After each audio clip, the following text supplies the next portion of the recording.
guys, it's Kaz here, and today I'm going to be doing a tag video. This tag was created by Chelsea Zhao and it is called Do I Have That Indie Book Challenge? So, do I have that book challenges? There's been quite a few of them. This is all about indie books.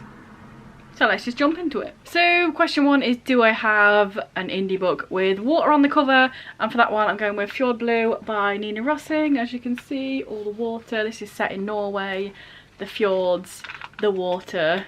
It's a contemporary, it's a gay contemporary about an American guy that has to go to his grandparents in Norway because he's been naughty, and then he falls for his neighbour, and it's really good. Next one is, do I have an indie book with a weapon on the cover? And for that one I've gone with Heirs of Power by Kay MacLeod, my sister. I've decided to try and do every question with a different author, so this is the one and only time. Kind of, she's in another one, but it's an anthology, so it doesn't count. So read my sister's books. That's how you spell her name. This is a book.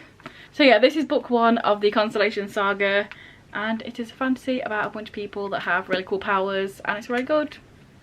So read it. Next up is an indie book with a body part on the cover, and of course a lot just have faces on them because it's easy to just stock image face. But I'm going for The Glass House. It does have a face on, but it's kind of a little bit different. It's like Shards by Suki Fleet. This is a contemporary. It's very dark though, a lot of dark subjects. So not one for the faint-hearted. But again, I really enjoyed this book. Very dark. Things happen. Probably cried. You know what I'm like. I cry at a lot of books. But yeah, a face is a part of the body. So next up is an indie book with a pretty naked hardcover. This was really hard because like nearly all of my indie books are paperback. You don't really get many in hardcover, and if you do, I'm buying the paperback because I'm a cheap ass. But then I realised that the Fram Museum is an indie publisher because it's a museum and they publish this book, and here's the naked hardback, so it counts. It's the Nansen photographs, sort of edited by Gia O'Cluver, but the publisher is just the Fram Museum in Norway. The Fram is the boat that Nansen went on. The Fram Museum is the museum of the boat, and they publish this book, so therefore it's indie, and it's very massive, and it's hardback, and it's got a cover that's pretty. Oh yeah, and Nansen, among other things, was a polar explorer.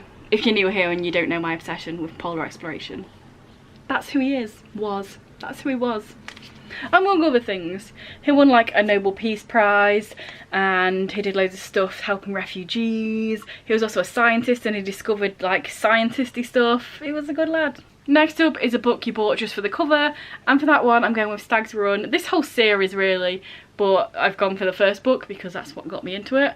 By Zaya Feli. Here's the cover, it's fucking beautiful. Excuse me, we don't want it that, there we go.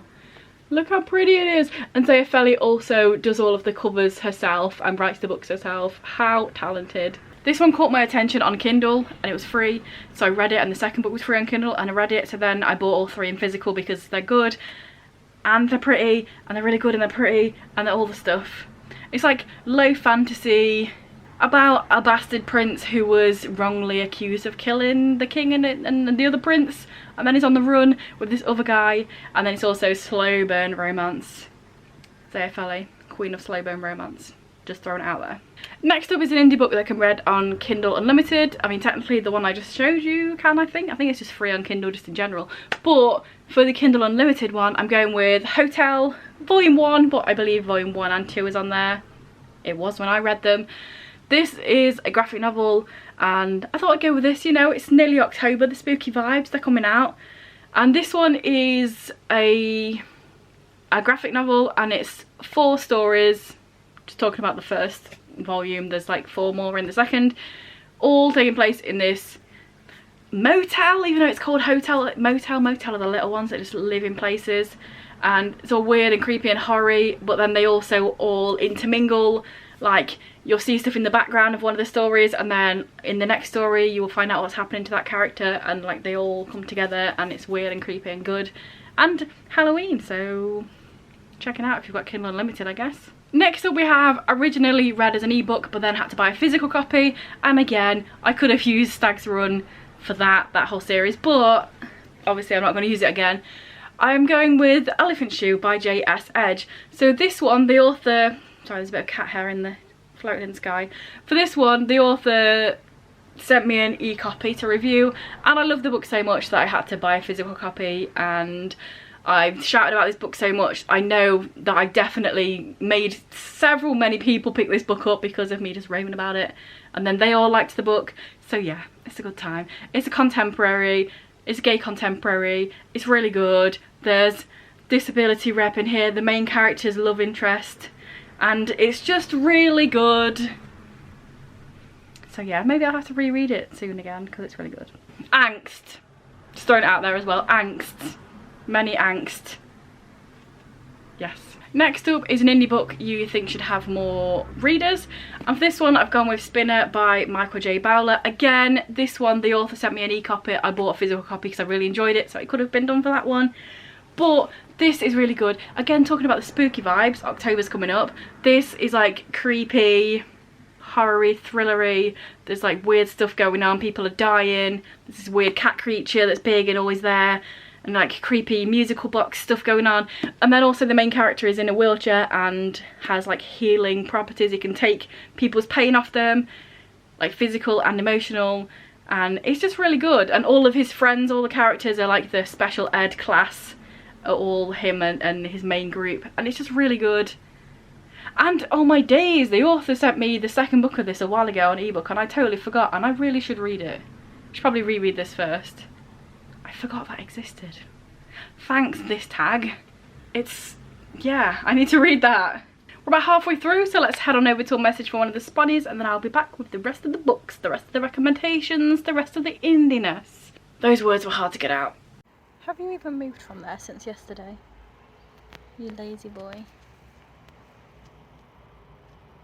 So the next question, I'm just going to read because it's quite long, is an indie book that started as an indie but has since been picked up by a traditional publisher or should be.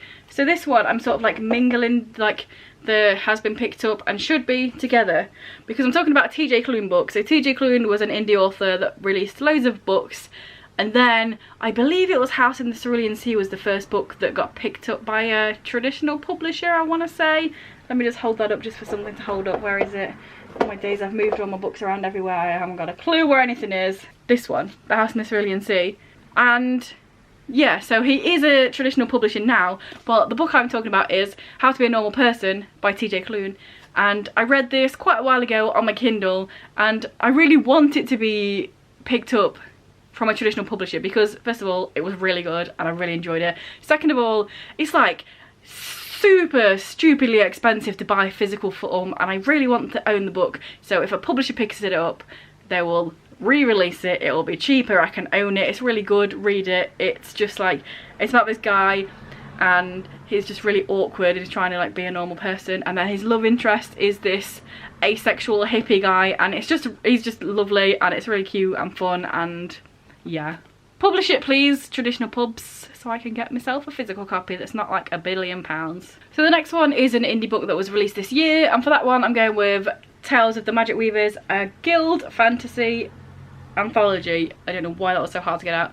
This is the other one that I was like, oh, my sister is in an anthology later on, but it's not just her book, so it counts as a different thing. This is just a bunch of indie stories or fantasy stories, and yeah, it was fun. Some of them read very amateur and it was probably the first thing that people put out.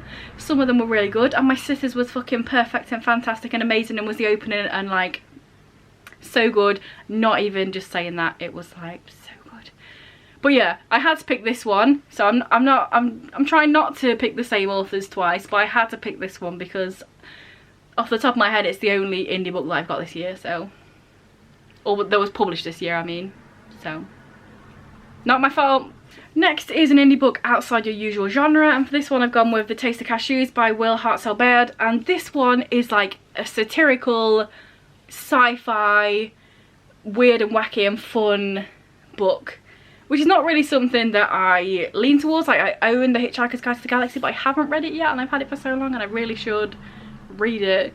But I feel like if you like that sort of thing, you probably like this, even though I haven't read that, so who the fuck am I to tell you that that is a comparison, because I do not know, because I've not read that. But it feels like it will be, because this is like fun and silly but sci-fi-y, and like some of the characters are just really good in here, and here's like a dinosaur chasing some stuff, and it was really good. I really enjoyed it, so maybe I should read more of this sort of book. I feel like it's not my style, and then I read it and then I really enjoy it, so who knows. Next up we have an indie book less than 200 pages. This could have worked for so many of the books I've thrown out. Most of the indie books I own are probably under 200 pages, but I've just gone with Thanks a Lot, John LeClaire by Joanna Parkhurst. This is a hockey contemporary, gay contemporary. It's also part of a companion duology. This is the second one, but I read this first and then I read the other one. Here's to You, Zeb Pike. But yeah, they're both fun, but I read this one first, so I'm recommending this one, and it's good.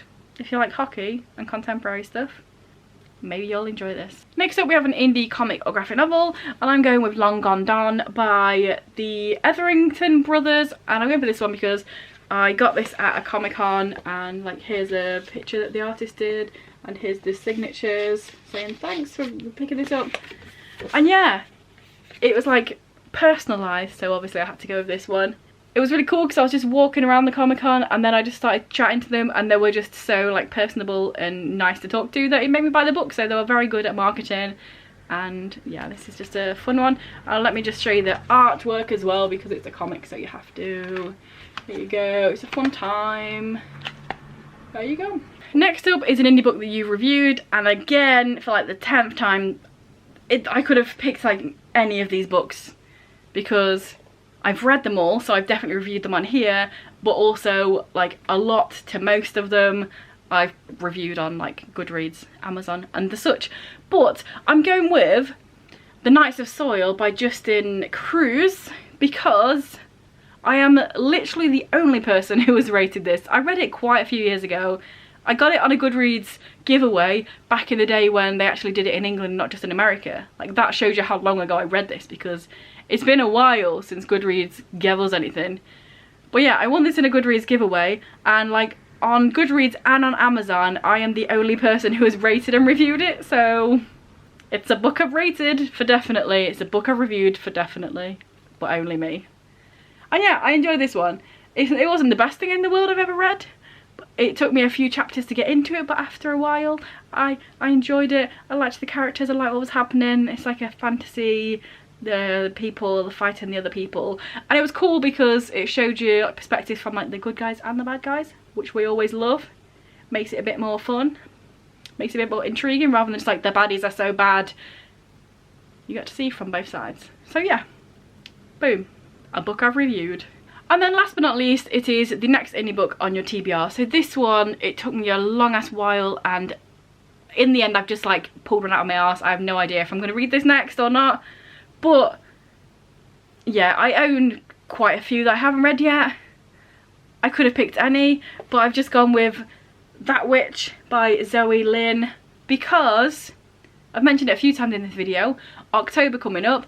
Halloween, spooky vibes. I mean, it's clearly not spooky, but it is about witches, so it's like Halloween vibes, but it's probably not going to be like witches because it's also about high school. One of them's a cheerleader, one of them's a social leper, sunshine, rainbows and the darkness, the lesbian couple, conservative family, the other one's a witch. Halloween, maybe, we'll see. It might not be the next one I read, but I had to pick something. So we'll see. And there we go. Those were a bunch of indie books. Hopefully I've talked about some that you've never heard of before. I'm not very good at like going in depth, so whether I've made you want to pick them up or not remains to be seen. But yeah, comment down below if you've got any recommendations for any of these. If you've got a specific indie book that you loved that doesn't even fit any of these, then just plonk it down there. You know what it's there for.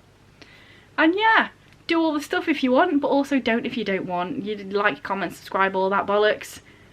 And read more indie books. Oh, also, you're probably meant to tag people in this, but I don't know who reads enough indie to do this book tag. So if you do, you're tagged. And yeah, I'll see you in a few days with another video. Bye.